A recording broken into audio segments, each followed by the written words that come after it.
Well, good evening, everyone, and welcome to a new live episode of He Said, He Said, He Said, a look at the world from a seasoned Black man's perspective.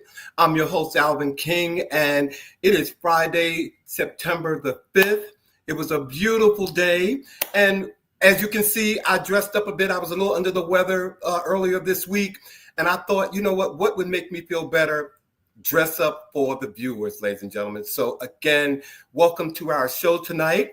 And about our show this evening, we are calling our episode Caring with Pride, Navigating Aging in the LGBTQIA plus community.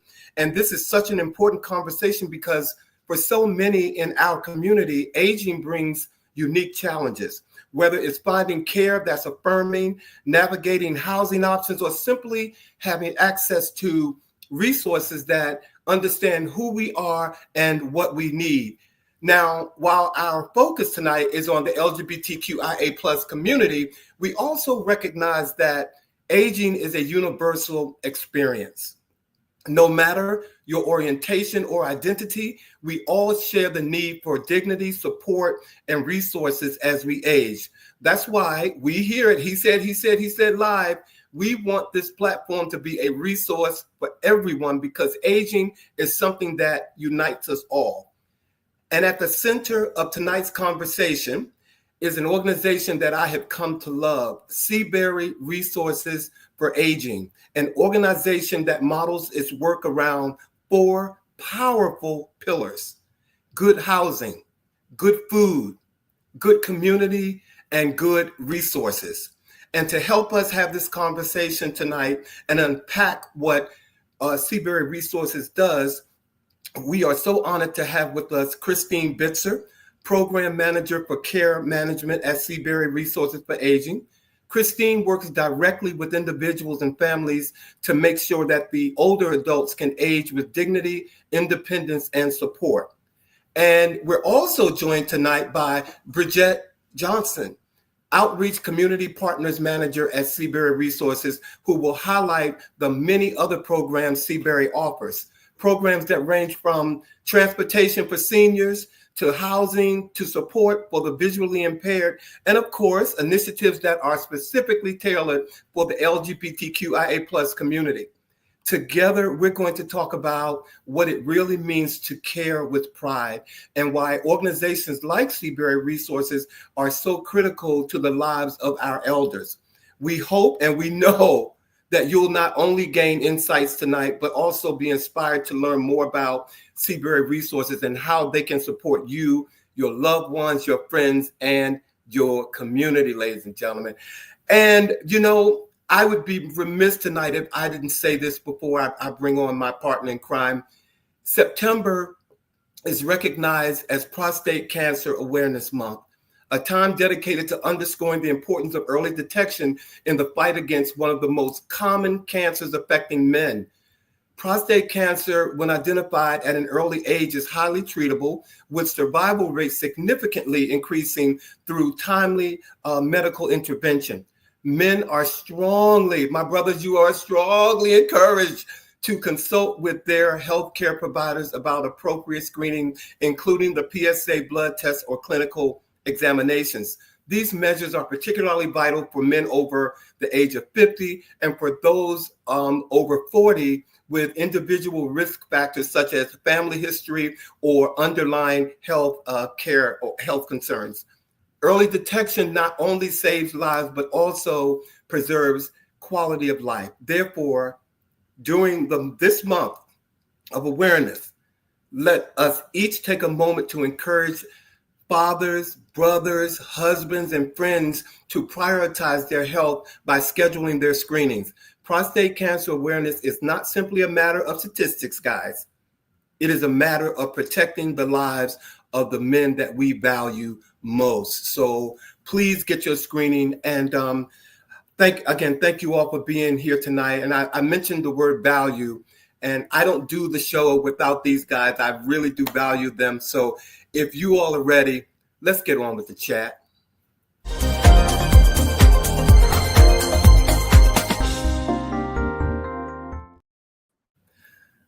Bobby. Alvin, good evening. Good evening. How are you doing, man? I am well. It's Friday. It was a long day at school, but I'm really, really glad that the weekend has arrived and glad to start it with you as always on our Friday evening. We are one short of our He Said cast, but I know he is with us and watching, and we're going to do our best to hold it down. Yes, we're going to do it. And while I have a moment, Bobby, do you mind if I say hello to our guests, our viewers that have come on? Glenn Baker, thank you for being here, my brother. Thank you, George Pringle. Thank you for being here.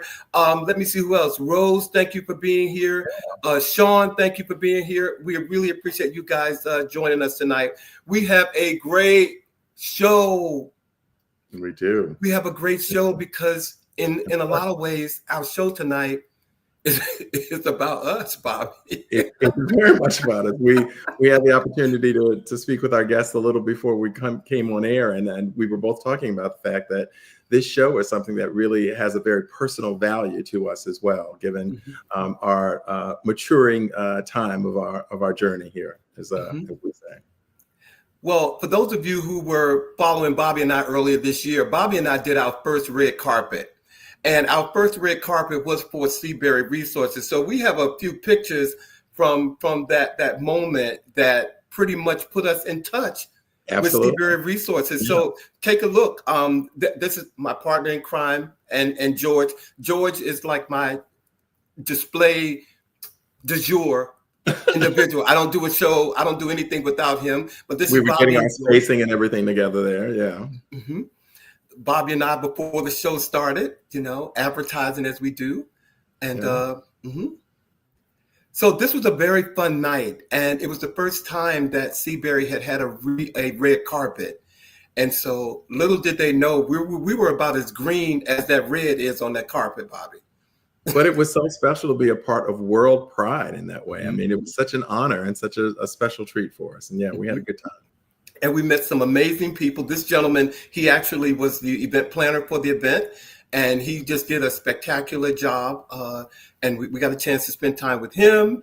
And also this guy here, I don't have enough to say about this guy here, Bobby, because ladies and gentlemen, this is Greg Rockwell. He's the managing director of advancement for Seabury Resources.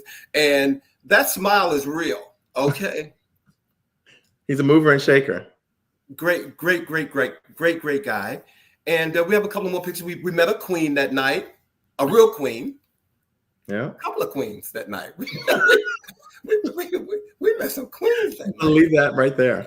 Okay. And this is me, trying to be debonair, there's Alvin. For the event, just a little touch, as I told one of our panel members that I was an introvert. And then, she's seeing me do like that. Of course, I am not. So, but on a serious tip, having this show tonight, for me is somewhat personal because I am a senior, and I am a senior who doesn't have an immediate family anymore.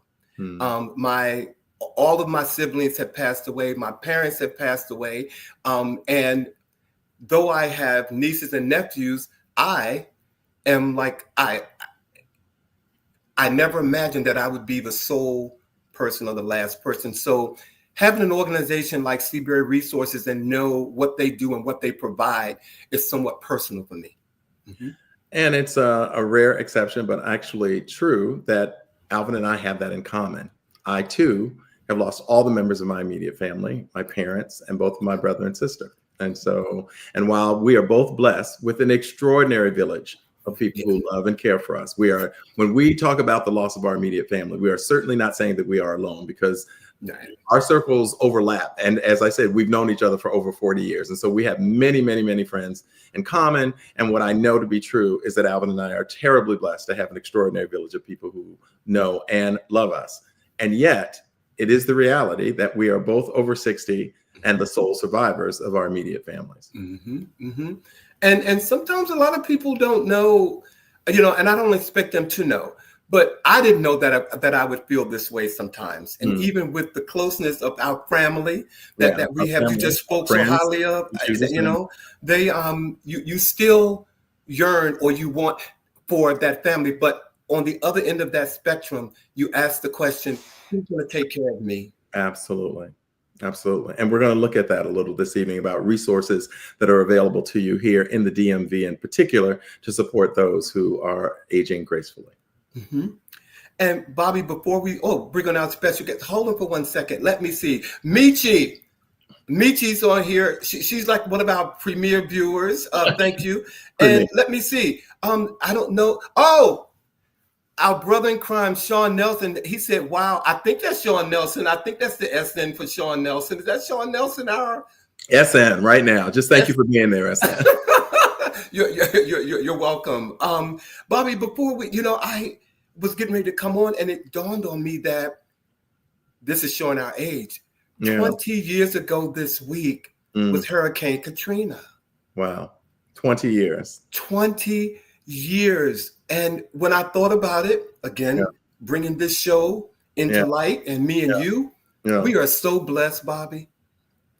Abundantly. And, there's a documentary on Netflix, I believe right now that's looking at, Hurricane Katrina 20 years later and really looking at how people's lives were forever changed. And certainly, for me, I remember being a caregiver to both of my parents. And, when I watched Katrina, one of the first things I thought about were the elderly citizens of New Orleans. How do they just get up and go and move when people require, in the case of my mother, for instance, she required oxygen, pretty much 24/7. And so she had a machine here that was connected, through electricity to keep her breathing with ease. She had COPD. And I think about when something like that happens, and Sean is just indicating that he is, in fact, a Katrina survivor. My little brother. Yes, he is. Yes. You know firsthand what we're talking about. But, they looked at how the people were shuttled into the Superdome and all of that, and like without electricity. And you just know that elderly people can be vulnerable in the blink of an eye. Mm-hmm. Mm-hmm. Mm-hmm. And I just, again, I had to mention that because it brought up, in trying to stay on topic with tonight's show, I felt like this was like a thread that was going through some of what we're going to talk about because of the elderly people who were impacted by it. But there's also another component as we talk about LGBTQ, the LGBTQIA plus community. Mm-hmm. Some of us have had to take care of our elderly parents, as you have, Bobby, and they don't know how. They don't know how, because that doesn't come with a with a book, an instruction book. You know what I'm saying? Manuals for that one, man. It doesn't, and we know firsthand. May he rest in peace. Our earlier co-host Bosch, when we met him, he moved to Philadelphia to take care of his mother. And so I kind of through him learned so much about what he was doing and saw how strong that he was. Again, having an organization like Seabury Resources, you all need to hear what we have to say today. So thank you all for being here. And Michi has something to say. She too, soul survivor. Yep. Oh, Michi as well? Yes. Yeah. She lost her parents. She was, oh my God, not long before I met her actually. And she my parents essentially became her parents as well. That is one of the reasons we are as close as we are all these years later. Yeah. Wow. Well, to you and Sean, who have shared with us that you went through that 20 years ago. Again, you know where to find us. You can talk to us about anything. So you know where to find us. So absolutely. Bobby, are you ready to get on with the show tonight? Yeah, we've got some interesting guests for our viewers tonight who are going to share some important information. And Alvin and I have put together some questions that we think that many of you probably would be asking yourselves at this time. So yeah, let's bring our guests on. And please, you guys, get your fingers ready. Yeah, we're ready to hear from you. We're ready to hear from you. So, I already told you, I introduced her in my promo. So if you all are ready, ladies and gentlemen, please welcome Christine Bitzer. Hello, everybody. Hi, Christine. Hello again. Thank you for being here tonight, as we've been saying. Ladies and gentlemen, again, Christine has entered our living room. Okay, she's a sweetheart. So believe me, if you have any questions if you have any questions that you want to ask her, please go ahead. But Christine, I got a little icebreaker for you that I said to help you relax and stuff. So since you're in charge of care management, let me ask you, if you had to manage the care of one of those high maintenance reality TV stars, who do you think would keep you the busiest? Oh Lord. And don't worry that you won't be billed by the hour. Okay, so just let who just any of That's quite an icebreaker, Alvin. I didn't know what the icebreaker. He doesn't tell me either, so I didn't know what it was. So. And I told him that I have not watched much TV. I should have clarified. I rarely have ever watched those reality So how about Kim Kardashian? This is an old one, but the one that I can think of right off the top of my head. Your work is cut out for you. Girl, I was gonna say, good luck with that one. Okay, well, at least you'll be rich. Okay, because she would definitely keep you busy. So thank you, Christine, for indulging in my icebreaker. I appreciate you. So, all right, I do have the first question for you tonight. Also, Christine, with a lot of people here, they may not even know what care management really means. So can you take a moment to break it down for us? Basically, what does it actually look like in practice, and why is it so vital for older adults in the LGBTQIA plus community specifically? Yeah, sure. I think a good place for me to start is, and as you see, I talk with my hands. I talk with my cup. Okay. I just talk.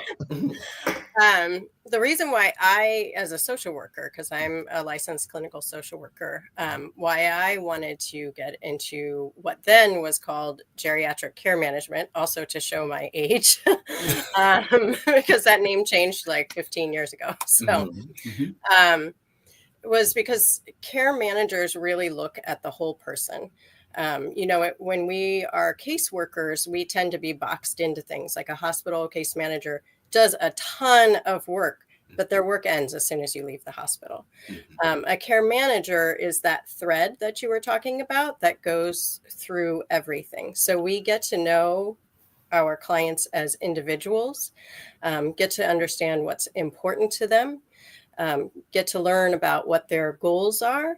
And then we are kind of that continuity that goes through it all.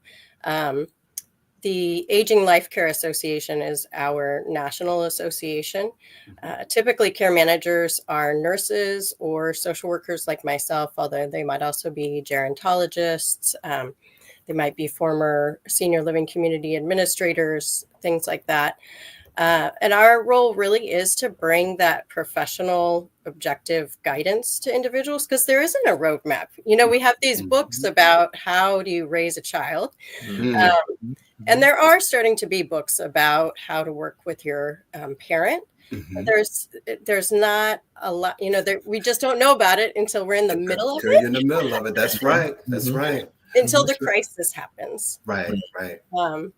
So the other thing that I think is important to say is that aging life care professionals should have expertise in kind of 8 different areas of a person's life.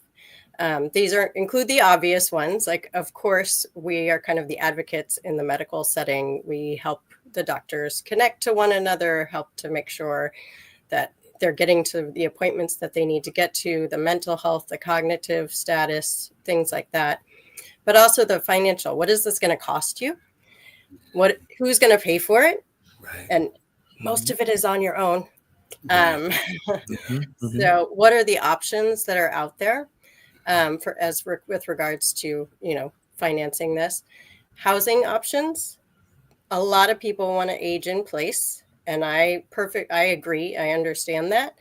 It's not possible for everybody.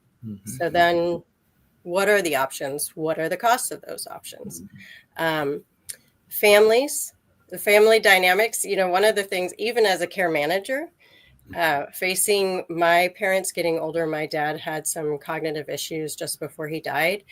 And, all of that angst and anxiety and you even though we think we've gotten over the baggage, I'm still the oldest child when I go home. It's just who I am. Right. How it works.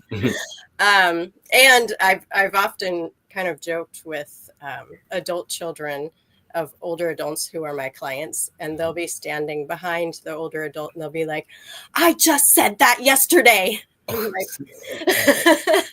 totally been there. Totally right been there, right there. Okay. And I'm going to be that way. I'm totally going to be that way. It is all very real. And as we've said before, there's no manual that comes with it.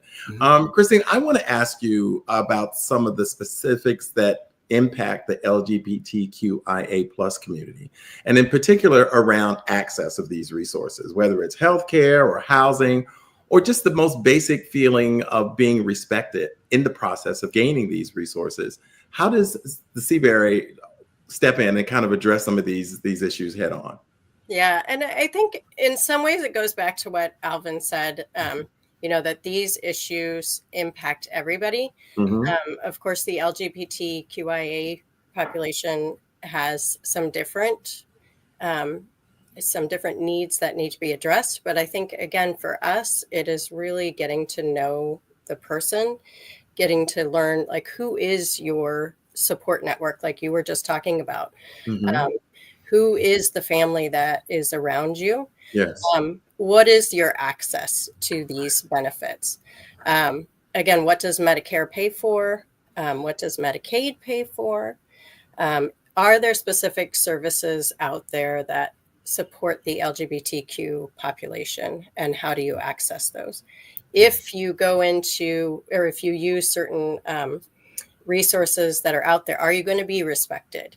Are they going to understand who you are? And in some, I have unfortunately had the experience where I had to tell somebody, it's not your job to convert somebody. It's your job to care for them. So then it becomes advocating for my client to say, hey, this is how they need to be treated, and you need to step to the side now. And we need somebody else in here who can better serve them. Yes, I think in particular of our transgender brothers and sisters who may present one way, are biologically identified in another way. And then when it comes to medical professionals, people who, need to respect the dignity and how they choose to show up in their most authentic selves. And I think that's a big thing too. For one of the things that I notice, it's getting less so with these gray hairs, but when I walk into the doctor's office, it's immediately assumed that I'm the one who's in charge and that they are not. And so just as I would in that situation, it's no, they asked you to refer to them as they. They asked you to refer to them as Ms. They asked you to refer to them as Mr. So a lot of it is that advocacy, and also what we talked about earlier about education. Because so much of this is also educating about what is the appropriate way to approach any individual. Well, this is like a good segue into to my next question for you, Christine. If you can, share a story without breaking confidentiality of how care management at CBERA has made a real difference for an LGBTQ IA plus elder or family negotiating the aging process. And one comment before I start, again, we respect whatever anybody tells us. So we do have people who have come out to us, and we do have other people that we aren't sure about. So I do say, it's just like if you tell me to call you Alvin, I'm going to call you Alvin. So we I call them long distance, but no. Go right ahead. I knew you were my girl. I knew it. I'm your girl. Okay. Girl. I'm sorry, I didn't mean to. Okay. Yes. So do you have a personal story that you could share with us, Christine? I do. I have one or two here that I jotted down in preparation. The first one, it's actually, there's always some crisis, right? Not all the time, but many times. And actually this individual, he's been with us, I believe, for over 10 or 12 years. He has had some mental health issues, but for the most part, the care manager has kept him stable. She's helped connect him to some of the Medicaid services or the QMB services that are out there. He's in senior living where he does receive, a meal. It doesn't have any housekeeping or anything because it's not assisted living. It's just a senior living community.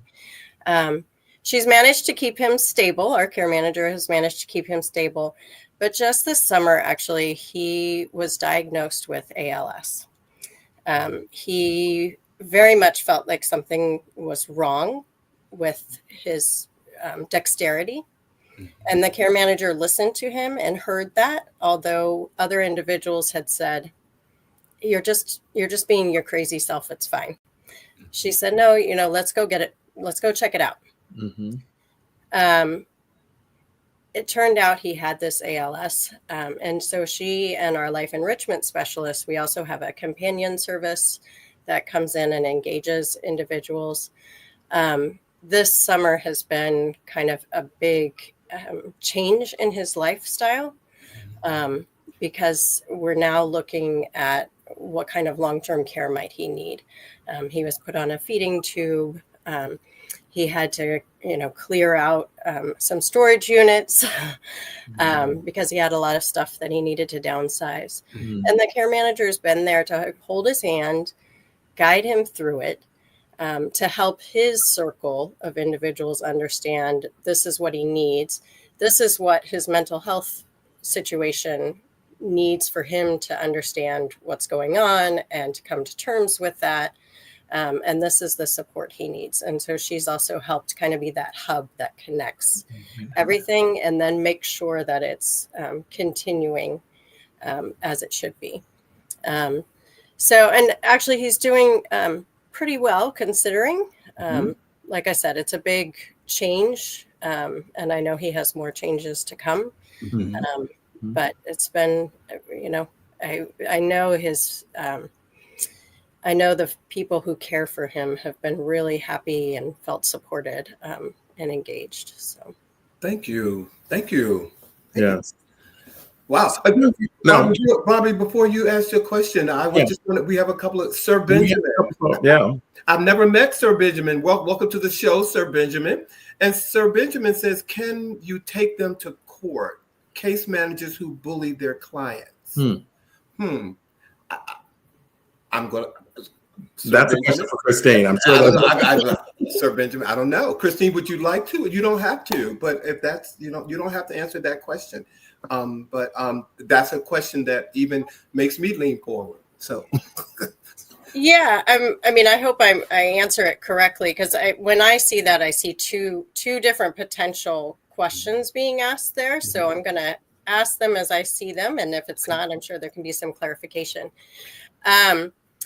So interestingly enough, we do sometimes work with guardians and conservators. So individuals who are no longer able to make their own decisions and don't have a power of attorney. Hint, hint, hint, you need a power of attorney set up. Sometimes we do have to appear in court with them. In our organization, we don't tend to be the individuals who through the court go in and do the assessment and the evaluation. That is a part of what we do, but we don't do it for the court system at present. So we're not, I'm blanking on the term for that, but we're not that person. I'm not sure what the bullying question is, but my role is not, I do not make decisions for my clients. I make recommendations and then my clients make the decision and I help them carry that through. So for example, one of the things that we talk about a lot is we like to give options Sometimes it doesn't feel like that people are accepting the options. Like we'll say, here's these 3 services. And they're like, well, which one do you like the best? And we're like, well, hear about, this one because of this one because of that, this one because of X, but this is the one I think would work best for you. Yes. The other thing is we don't take kickbacks. Like there are some services out there that they make recommendations based on who might give them a finder's fee. That's not what we do. That's against the ethics of the Aging Life Care Association. So I'm not there to bully my clients into anything. Now I am going to talk it through with them. I am going to help explain things to them. And again, sometimes when you're working with older adults, the hardest part to come to terms with is they can make a bad decision. Yep. And you may not agree with that decision. And I might tell you that I don't agree with that decision, Bobby. And you'll say, I don't care, Christine. Right. And I'll say, okay, here we go. And then it's kind of my job to put out the mattresses. And I often talk about that with adult children. Sometimes all we can do is start to get the services in place, start to put in the mattresses, get our foot in the door. And then when the crisis comes, maybe we'll have a little bit more traction. Been there. Yes, absolutely. So one of the pillars that we talked about that hold CBERI up, one of them is good resources. So my question to you is, how does CBERI embody that commitment to good resources? How does it show up? Is there a process of really determining what services will really provide good resources? I think so. And I think Bridget will talk more about what CBERI offers. But from the care management perspective, again, one of the jobs of a care manager is to understand what the resources are. And also to, again, know what works well in your situation.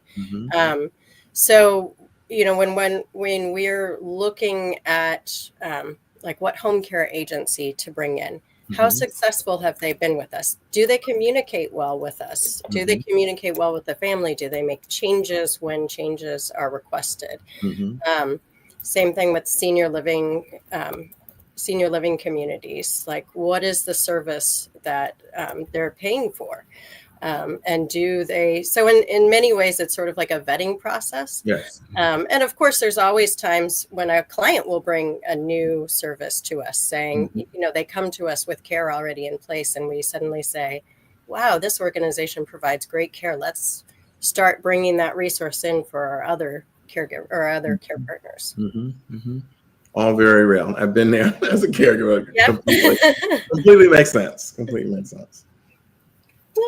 So, Bobby, I'm going to have you go to your next question because we're going to wrap up with Christine because we're going to bring her back. So, would you go ahead and give your final question to Christine before we get to our next guest? So, if indeed, empowerment through care, at its best, care management isn't just about services; it's about empowerment, and we talk about that and making people feel a part of their process of aging. How do you and your team ensure that older adults remain in the driver's seat as best they can of their own lives, even as they face those complex health and social needs? How do you kind of help them really feel empowered and that they're still involved in making those decisions? Yeah. A lot of it is that education piece, making sure that they understand all parts of it and understanding kind of those consequences. So getting out those mattresses. Yes, exactly. Like, okay, you don't have to have somebody in the home, but here are some things that could happen. You don't have to have a daily money manager who will help you manage your budget, but here is what's out there. Here are the alligators out there trying to take away your money. So it is educating, it is explaining. It's also getting to know them as a person. Like that is probably 95% of our job, is to really understand who you are. One of the care managers, trust. Yes, exactly. Exactly. The care manager who's been with us the longest, I as a manager, I still carry a small caseload, but I mostly do consultations and assessments. But I read everybody's notes. And one of our care managers, she has a client, or had a client, excuse me, she's since passed away. She loved drinking a Coke, and she lived in, at the end of her life, in a nursing home, unfortunately. Martha would bring her a Coke every single time and some hard candies that she wanted to share. And then another care manager, Michelle, would always turn on the classical music station and would say, you need to turn this on. This is what she likes. This is what makes her go. So, and sometimes it's trial and error, because we do have some clients who have aphasia or who have other voice limitations that they can't really express themselves. So sometimes it's a matter of, let me try this, see if it works. Okay, that did not work. Let's start again. So yeah, it's really about getting to know the person, educating them, giving them the choice. And one of the things that I love about this is I know my client as my client is. I have no, I don't know who they were before they became an older adult. I don't know who they were before they had dementia. So I love them as this person with dementia. And sometimes it's educating the family about that too. Just saying, it's okay. Thank you. Thank you so much. Sorry, I get passionate about it. Well, no. Passionate is good. Lady Christine, we're going to have you leave the panel, but we're going to bring you back, because we want to make sure that we have a full panel discussion with Christine and our next guest. Absolutely. But Christine Bitzer, Director of Seabury Care Management, thank you so much. And ladies and gentlemen, we're going to tell you how you can get involved, how you can stay in touch. And, just so that you can be a part of this. Believe me, you need to know. Monica Pleasant, thank you for joining us tonight. Thank you. Okay, ladies and gentlemen, our next guest, ladies and gentlemen, I tell you, I told you I believe everything that Greg Rockwell says, and she's like the bubbly, ladies and gentlemen. So I already introduced her early in the show, but would you please bring to the stage Miss Bridget Johnson, please? Bridget. Bridget. Hey, Bridget.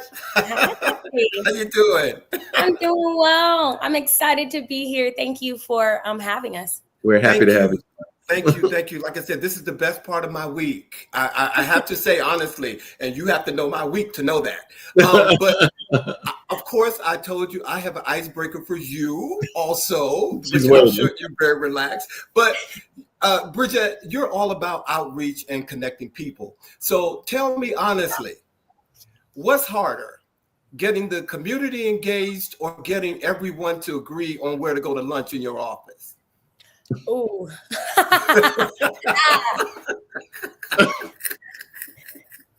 Probably getting everybody together for lunch. We look forward to that. See, because you look like the type of person who can rally a community, okay? I'm just going to say that right now. Definitely. I see it. But thank you for being here and indulging me in my icebreaker that I didn't tell Bobby about. I never know what they are, so I'm learning this as you learn. So, Bridget, you're here to talk about the foundation of the pillars. And at Seabury, Seabury's mission is built on these 4 pillars: good housing, good food, good community, and good resources. Yeah. Bridget, take a moment to start by giving us a big picture sense of how these 4 pillars guide the work Seabury does with older adults. Yes, definitely. Seabury's mission is really to provide personalized, affordable housing and services that help older adults in the DC area. So all of those things go together. It's like a chain link. If you don't have good housing, safe, stable housing, then how can you have good food as well? How can you build community, and how can you get access to these resources, right? So it's really important that we have all 4 of those pillars because they work together. It really does help to build community, a safe space for isolated seniors to be. It's about 74% of those in DC are aging alone. And so that's a really big thing. And even if you think about that even more, there's an even larger percent of them that are LGBTQ, right? So being able to provide those good housing, that good resources, those good foods helps them with stability, living longer, having a sense of worth. Thank you. You Big mentioned picture, that. ladies and gentlemen. Amen. Amen. Thank you.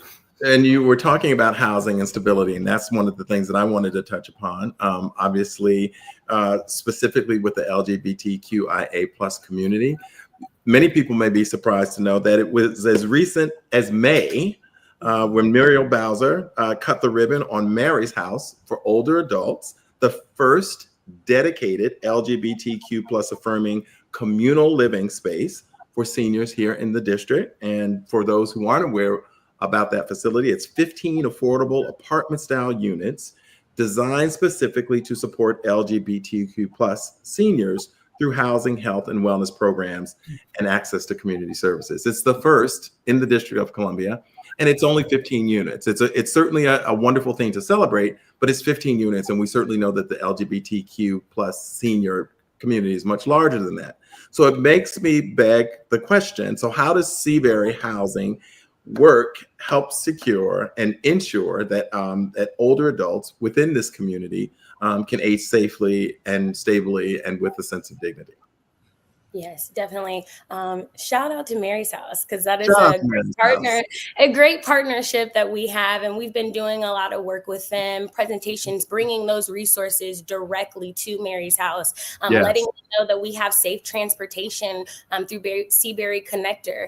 They can get on the bus with us and they can go to the grocery store. They can go on a site trip, and it's safe. It's a safe environment where people respect who you are and how you want to be identified. So we appreciate that. And we specifically have an out and about group, and they do a lot of things in the community, and they have built community within themselves, right? And so that has been really great to be a part of that and to see all the great things that we're being able to do and invited to participate in. We were a part of Silver Pride this year, and that was really great. That was the first time that we were a part of World Pride and we're able to have a Silver Pride. So thank you all for shouting us out for that and sharing those lovely pictures with everyone. Doing the red carpet. That was and the red carpet, of course.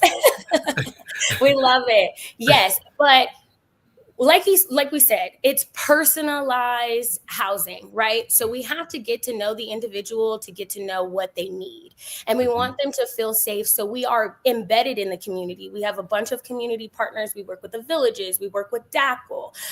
We really want to make sure that we're providing what they need and not just throwing things at them, right? If you're thinking about community, it's really important about how you enter a community, getting to know the community, getting to know the people, and really asking them what they need. Sometimes they don't know what they need, but if you're able to provide resources, hey, this is available, or did you know that they had this, or did you know that you could go to Capital Area Food Bank and sign up to receive a box, or did you know that DC Central Kitchen will deliver the meal directly to your home? Did you know that we had dining commons right here in the neighborhoods, wards 5 and 6, and you can eat one healthy meal a day, and you can also interact with other seniors in the community, right? It's really about combating social isolation, providing them with nutritious food, and again, really personalizing what they need. Absolutely. See, well, Bridget, right there in that one statement, you took my next question by storm, because I was going to ask you about nutrition and wellness. And you just talked about the second pillar that Seabury is one of your missions, good food. So thank you for so clearly articulating and answering my next question. So I'm just going to go on to Bobby. But before we do that, Bobby, let me say hello to Believe Radio. I guess from the Bay Area has reached out to us and watching us tonight. That's right. Thank you, Believe Radio. When you come to DC, Seabury Resources is the organization. Seabury Resources for Aging is the organization you should get in touch with. All right. Thank you. Thank you. Our next question was also kind of touched on in your answer, and it kind of talks about isolation and the importance of seniors being able to engage and build a community. Now, you did mention that Seabury Connector. I'm assuming that's your all's transportation mode of getting people around? Yes. Seabury Connector is our shuttle. Yes. Okay. We work with them very closely. They are one of our partnerships as well. And Okay. they, for our dining sites in wards 5 and 6, they provide 2 grocery shuttles every month. Yep. And they also provide 2 site trips. So they're allowed to go anywhere within the Beltway that they would like to go. We take them sometimes to the Amish market, or they get to go to the African American Museum, anything we find, because DC is also resource rich, honey. Yeah. So they always have a lot of festivals, activities, and things. And so we like to keep our seniors busy. So we're always trying to connect with different organizations to provide them, keep them up to date on their Medicare and all of that stuff, but also provide them with a little bit of fun. Living in a senior home, sometimes if if you don't have the right property management team, or if you don't have the right people involved, it can, be very quiet in there. And a lot of the places that we have are very lively. We have a wellness center, model cities. Every day that you go into model cities, there's always something happening. If you go into our dining commons, we don't just start off, it's Friday, they're playing music. They're learning about health education. They're doing different activities, keeping their minds going. When we started working with the Memory Club, they come out and do bingo and different things. We also work a lot with MPD. They come out and support us. They've done safety walks with us.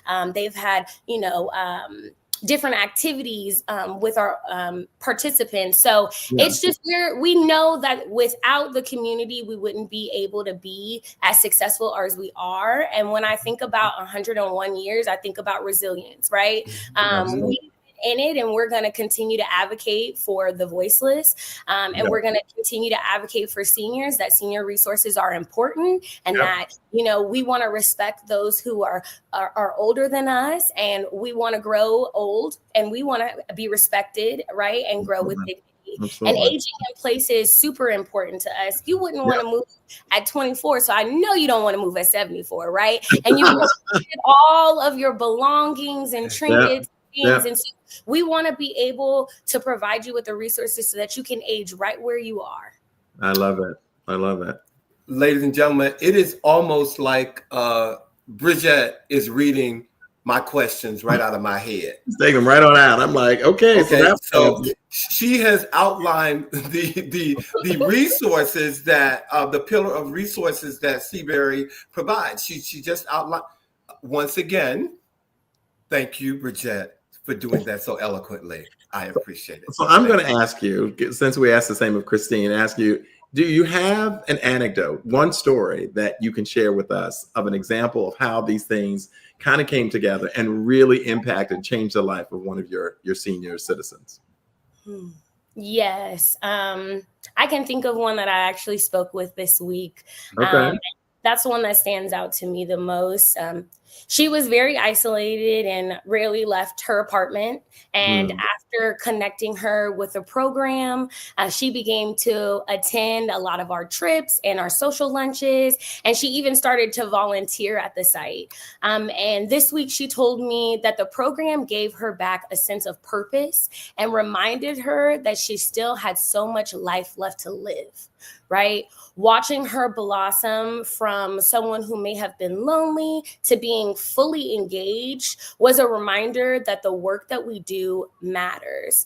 Another young lady said, my hygiene is up. It gives me a sense of purpose. I can go out. I want to get dressed. I'm having fun.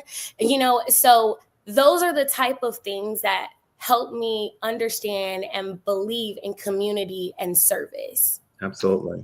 I want to say that we just had a question from Michelle Bowie about how could someone volunteer. I want to say that during the month of May, when Bobby and I did the red carpet, one of our viewers, Rick Irick, went right to seaburyresources.org. Yes. If you go to their website, there is a button there, that a pull down that can show you how you can donate, get involved. I know Rick did it. He came back on the show and said he did it, and it's so rewarding to him. But please go to the website, Michelle Michi, my love, Yes.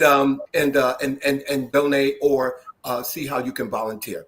Yeah, there's also a tab for donate and there's a tab for volunteer. And I'm your outreach and partnership manager, and we always have available things for you to do if you want to volunteer. Excellent. Yeah. We can make sure that the two of you guys connect. In fact, there's someone that's very near and dear to me that I'm thinking about who may be able to benefit from Seabury resources, who lives near and dear across the street, I should point out, that may be able to benefit from Seabury. So that's excellent. That's really excellent. Well, Bridget, we don't want you to leave because we're going to bring Christine back. And ladies and gentlemen, thank you all for being on our show. Norma, would you please bring Christine back, because we have a couple of questions that we want to ask both of you that we want both of you to weigh in on. Again, this show, I've been waiting for it all day. It is so enlightening to me. So again, I'm going to thank you until you get off the screen. Thank you so much for being here. This really means a lot to me. So yes. Christine and Bridget, you can both weigh in on this. Looking ahead, what do you both see as the future of aging services in the DMV area, especially when it comes to meeting the unique needs of LGBTQ elders? Christine, you can go first. Okay. One thing, I was actually just talking with one of my colleagues and friends about this the other day.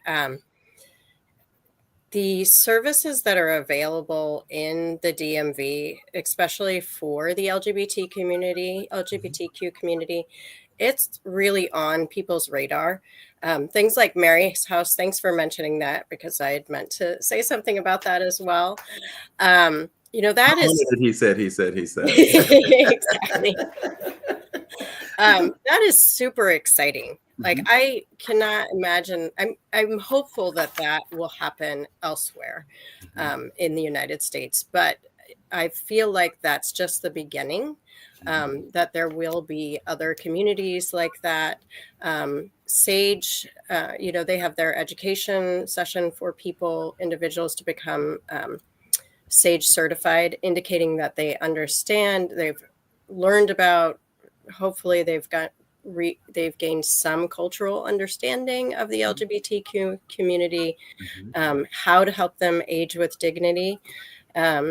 So I'm very hopeful. I do think there will be more resources out there. I know that the Out and About program, a lot of my job as well is outreach, and we serve clients not only in DC, but Montgomery County, Prince George's County, and in Northern Virginia.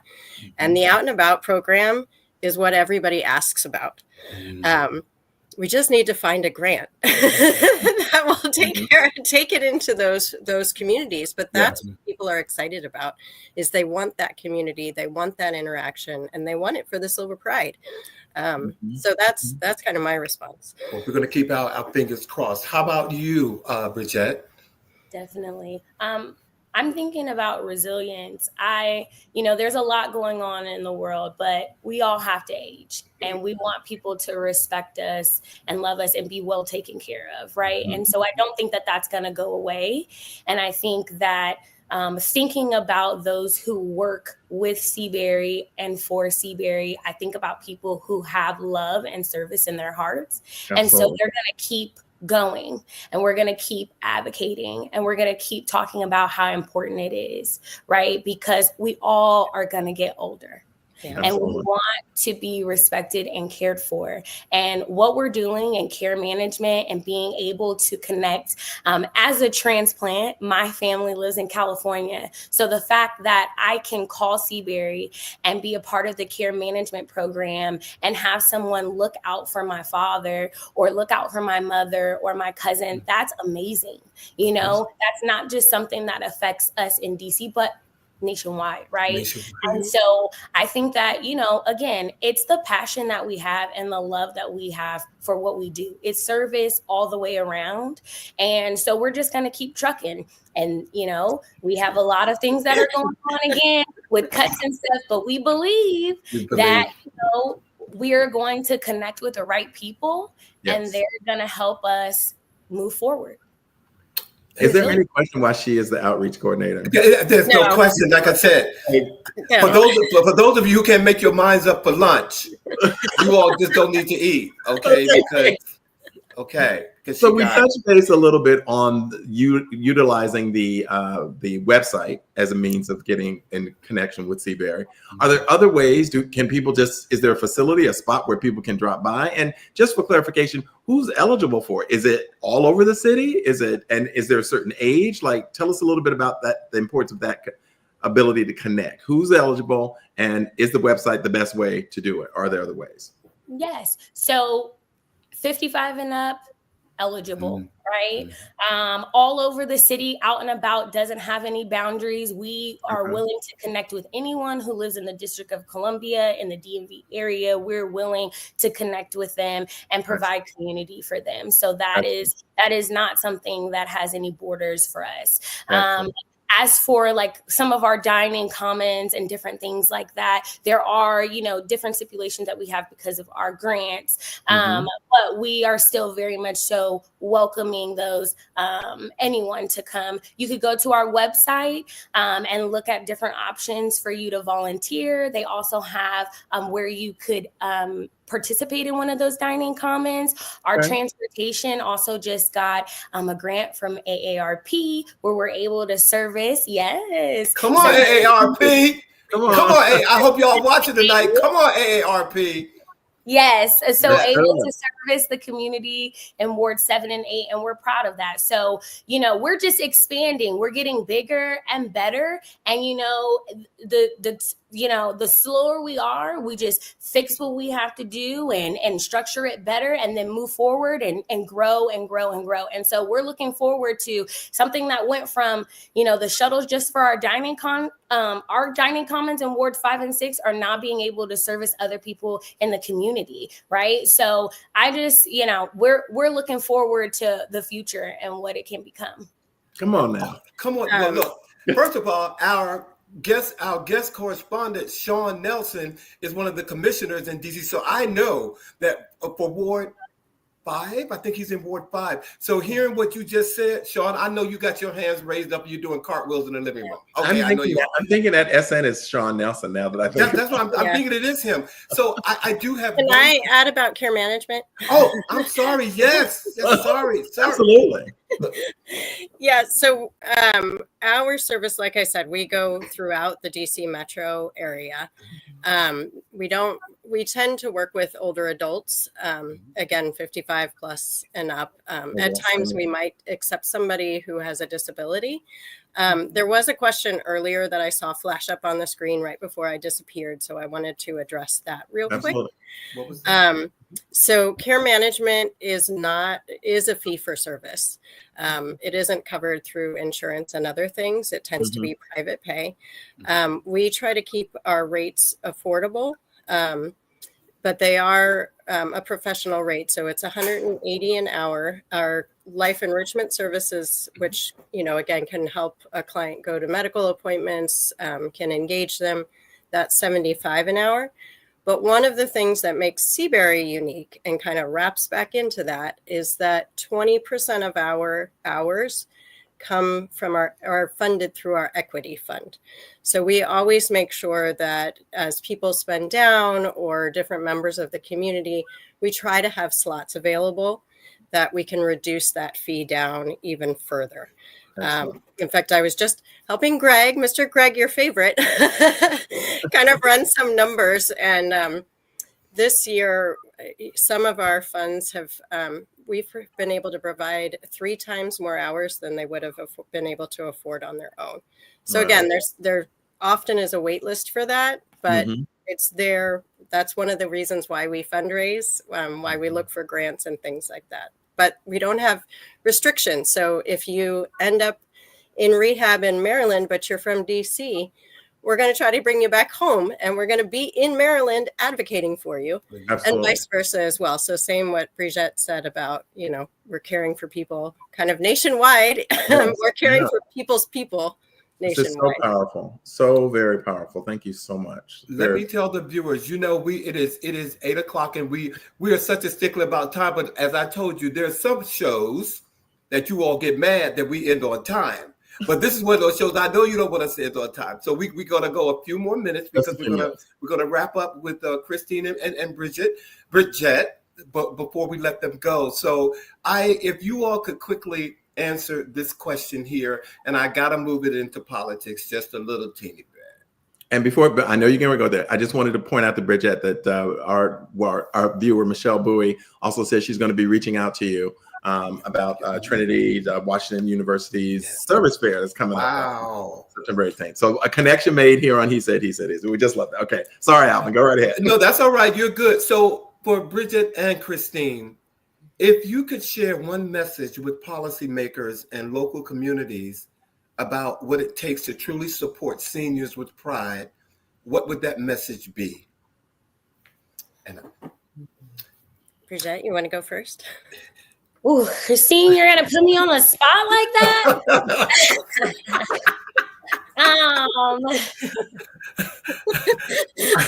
Somebody told me that everybody has a plan until somebody hits you in the face. So, okay. I let Christine went first the last time. So, okay. So I'll be fair. I'll be a team player. Okay, there you go. I would say one of the quotes that's really stayed with me is a quote from My Grandfather's Blessings. It's a book that I love by Dr. Rachel Remen. And she talks about helping, fixing, and serving and the different ways that we can see life. And when she talks about helping, she says that it's a way of seeing other people as weak. And when she talks about fixing, she says, when you think about fixing, you're thinking of someone as broken. And when you talk about serving, you're talking about seeing someone's life as whole. And that's what I would say is it's all about community. We're in this together, and let's figure out how to serve our community. That's the only way to make it better. Amen. I don't know if I can follow that.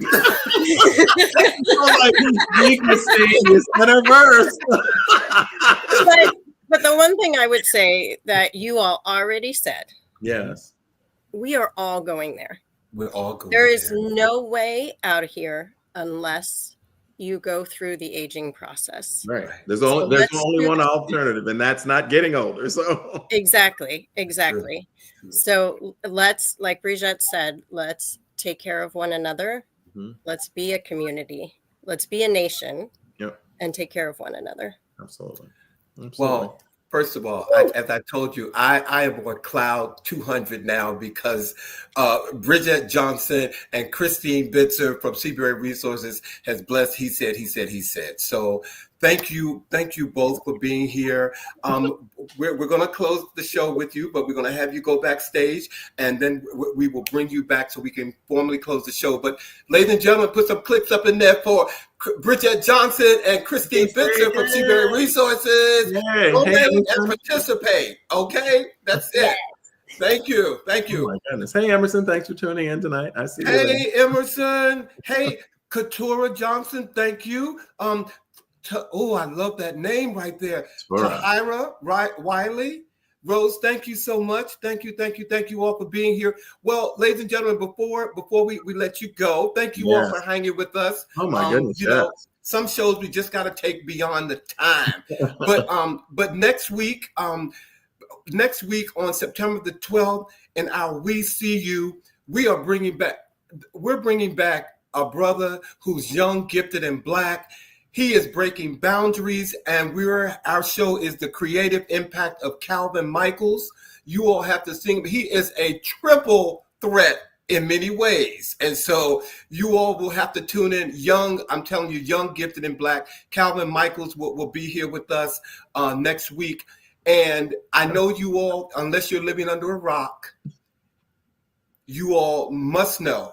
If you're our age, I know you've touched something by this person I'm about to talk about. Yeah. Giorgio Armani passed away this week. So, Bobby, take it away. Yeah, this is a heavy one for us. This is a fashion icon. Today we pause here at He Said, to honor the extraordinary life of Mr. Giorgio Armani, a visionary whose elegance, innovation, and artistry reshaped the very contours of modern fashion. Born in Piacenza, Italy, on July 11th, 1934, Mr. Armani founded the House of Armani in 1975 and transformed it into an international respected empire, one defined by timeless tailoring, quiet luxury, and a pervasive sense of refined sophistication across clothing, fragrances, home design, and more. He passed away peacefully on September 4th, 2025, surrounded by loved ones after a lifetime spent tirelessly nurturing his creative vision and leading his company as both CEO and creative director. Giorgio Armani was renowned for pioneering a minimalist aesthetic that softened masculine formality and redefined women's power dressing for generations. His unstructured jackets, muted tones, and impeccable tailoring came to symbolize the understated elegance of the 1980s and beyond. His influence extended well beyond runways into the hearts of Hollywood red carpets, cinematic costume design, and global lifestyle culture. Armani's creations became a universal symbol of sophistication, favored by icons and embraced by aspiring stylists alike. As we remember him, we also acknowledge the wave of tributes from across industries. Fellow designers like Donatella Versace, luminaries of film and fashion, and global leaders, all paying homage to Armani's legacy of creativity and cultural impact. Though he is gone, his spirit endures in the elegance he defined, the artistry of champion, and the lives he inspired. May his commitment to artistry, refinement, and integrity continue to guide and uplift the world of fashion and beyond. Thank you, Giorgio Armani, for your immortal legacy. Thank you, Giorgio Armani. Thank you all for letting us share this story with you. And if we could bring our special guests back to the panel, so we could say goodbye to them formally, and also share our words of the week from He Said, He Said, He Said. Aging gracefully means being flexible, being open, allowing change, enjoying change, and loving yourself.